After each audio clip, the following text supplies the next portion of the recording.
Welcome to this week's Thoughtful Thursday. And this week I'm talking about clearing the background stress. And this was actually triggered by an experience I had this previous weekend. I ended up having a weekend at home by myself. My wife and kids and dog were off staying with family. And it's quite a rare and precious experience in my life. I love my wife and children and sort of love my dog as well. But it was just nice to have space. And one of the things that happened in that space, and part of the reason why we decided that I needed that space, was I had so many background admin tasks which were just sort of, most of them were not urgent, they were sort of semi-important, but all those things that end up kind of building up. And I'm very fortunate to have an amazing and supportive team that I work with that do help me with things. And some of that stuff, though, either requires handing over, or that stuff just needs me to sort of deal with it.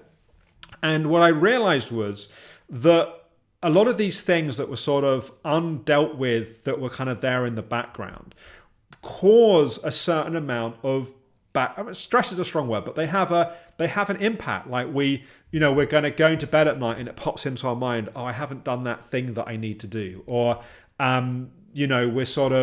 we're winding down and then we're sort of feeling the sense there's a bunch of stuff that's not being handled. And, things like we hadn't downgraded our phone contracts, my wife and I, for quite a long time. We were overpaying on those.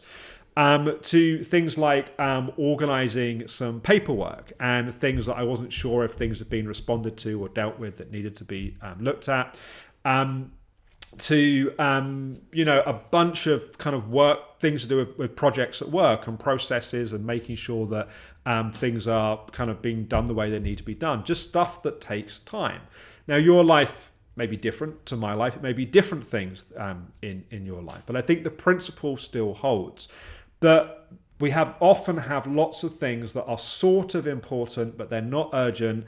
And particularly if you've got energy issues or if you've got time and bandwidth issues, that those things just sort of lie there in the background. And I think it's a little bit like a computer, which is running a bunch of programs sort of unnecessarily. That let's say that you're primarily doing, you're primarily using email and you're using a Word document. But in the background, your computer's running a whole bunch of other tasks. In fact, you can go into Activity Monitor on a Mac and it's quite interesting to see all the stuff that's running in the background. It's all using capacity though. And it's sort of like the more stuff we hold in our mind that is not being attended to and not being dealt with, that actually that stuff has an impact. And it's also one of the things that also I was working a lot on this weekend was planning. That there's lots of projects in my work life, lots of different pieces of moving parts, and we're partly in the process at the moment of centralizing all of those to a project management program. And it was sort of organizing a lot of that and planning the year ahead and looking at stuff that is going to come up and getting all of that down, like getting it out of your mind. And if it's not a lot of things, it might be just into like a notes folder on your phone, or it might be a full-on kind of project management piece of software. But the more that we clear that stuff, the more we are able to have a calm, relaxed mind. Calming the nervous system is not just calming the nervous system, of course, that's really important. But all that other stuff that we are thinking about, trying not to think about, perhaps worrying about something that, one of the things in the back of my mind was I was thinking there was something that I was worried hadn't been paid, for example, and sort of going through and checking and, worrying about consequences of, ruining credit history because something's not been paid. It turns out it had been, but it's just all these little tasks and all these little things. And solve the problem at the level that's appropriate, as I say. Might just be getting a load of stuff down and notes. It might be more complicated. And then it's sort of like, well, figuring out what do you do with that? And I know one of the challenges that can happen for people with fatigue, particularly chronic fatigue, is you just don't feel like you have the energy to deal with those things anyway. And it's almost like, it sort of can feel like, I think, ignorance is bliss, that you'd rather just sort of not know. The problem is, you can ignore something, just like you can ignore your emotions, but it doesn't mean they're not having an impact. And this may be a process of asking for help. It may be that you sort of need to get some of this stuff down and come out of overwhelm by the fact that you're actually kind of staring at what needs to be potentially handled. And then where possible, enlisting and asking for help and support from other people. It might be that you get someone to help you even go through this process. It might be that there are certain things on there which are just right now in your too hard box. And that's okay. It might be you say, look, this piece, I can't deal with this right now, but I'm going to acknowledge that I am going to need to deal with it, but I'm going to park it for the time being, and I'm going to put a start date of 3 months time or 6 months time. And there may be a whole bunch of other things which actually are not kind of very big by themselves, and maybe they don't take that long. But you just go, right, I'm going to do one of these a week, or I'm going to do a few of one of these a day, whatever's the suitable rhythm for your level of capacity and how big the tasks are. But nothing feels as good as progress. Like if we feel overwhelmed and there's a lot going on, but we can feel the steps of progress and we feel like we're moving forwards, something about that helps everything calm and helps things settle. And sometimes knowing, like, once you get it down and perhaps you go, this is too much for me to handle. I need to get help, or I need to communicate to people that have expectations that actually I've sort of looked at it and I've gone, actually, it is just too much. Like, I just don't feel like I can do that. But I suppose really the overarching point that I'm making here is that not addressing and not dealing with the kind of background noise, like the background stress in our life, tends to make it worse. And yes, learning to switch off and to kind of not let the mind go away with those things is really important. But if there's a niggling sense in the back of our mind that actually I'm not attending to something that I need to attend to, then all the calming in the world is not going to change some of the reality of that, or indeed some of the consequences of not dealing with that.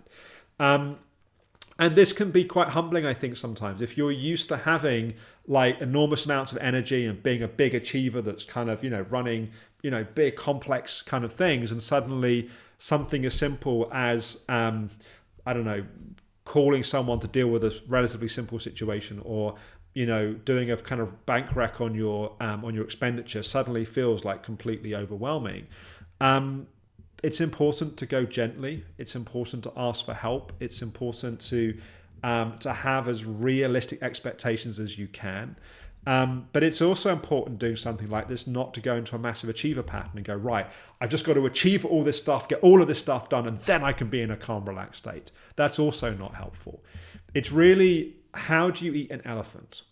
You eat an elephant one mouthful at a time, if you're into eating elephants, and you need to chew on each of those mouthfuls. So it's finding what's the piece that you can do today. Like, what's the first bit? Or maybe the first thing you do is you schedule. Right now you're already in a state of overwhelm. You schedule that in a week's time or a couple of weeks' time you're gonna start kind of working through stuff. Or it might be that your first step is to just reach out and ask for help, and to a friend or family member and say, look, I'm realizing I watched this video with this crazy guy on the internet, and I realized that I'm in a state of overwhelm with this stuff that's not being attended to. Would you be able to help me work through some of that? And I think it always feels better to feel like it's not so we're in control, because whenever we're in control, there's always more stuff going on. But we're sort of in control of the bit that's in front of us, let's say. Like the first few pieces, like we're feeling progress and we're moving forwards. And I have to say, going to bed last night and waking up this morning, just how much more space I felt there was in my mind, and a sense of kind of a bit more space for creativity, a sense of some kind of really looking forward to some things that I sort of wasn't looking forward to as much, because I saw the kind of walls, the mountains that had to be climbed to get there, and suddenly all of that stuff felt more manageable. And there's just a certain, I find the more in order the chaos of my life is, the more I'm able to find joy and pleasure in my life. That my creativity is unleashed when I have space. It's one of the reasons why things like self-care is so important, which I've talked about in other videos. People sometimes can think being organized kills creativity, and I think it's the opposite. I think order and structure creates the foundation for creativity and freedom and pleasure to have much more space to exist. So I'd be really curious, this is a kind of slightly different video to some of the normal ones that I do. I'm curious as to if this feels helpful, how this resonates with people. If you act upon this and you notice some benefit, please do share that in the comments. Perhaps share anything that helps you kind of manage that background noise of all of that stuff that's going on. Obviously, tools to calm the system are important, but sometimes you've also got to deal with that stuff that's there, and I think that can be really important. So please do share your thoughts and comments. I hope that's been helpful. Tomorrow is Feel Good Friday, and subject to everything going to plan, I think we're going to have a new recovery story on Feel Good Friday tomorrow. So I look forward to talking with you then.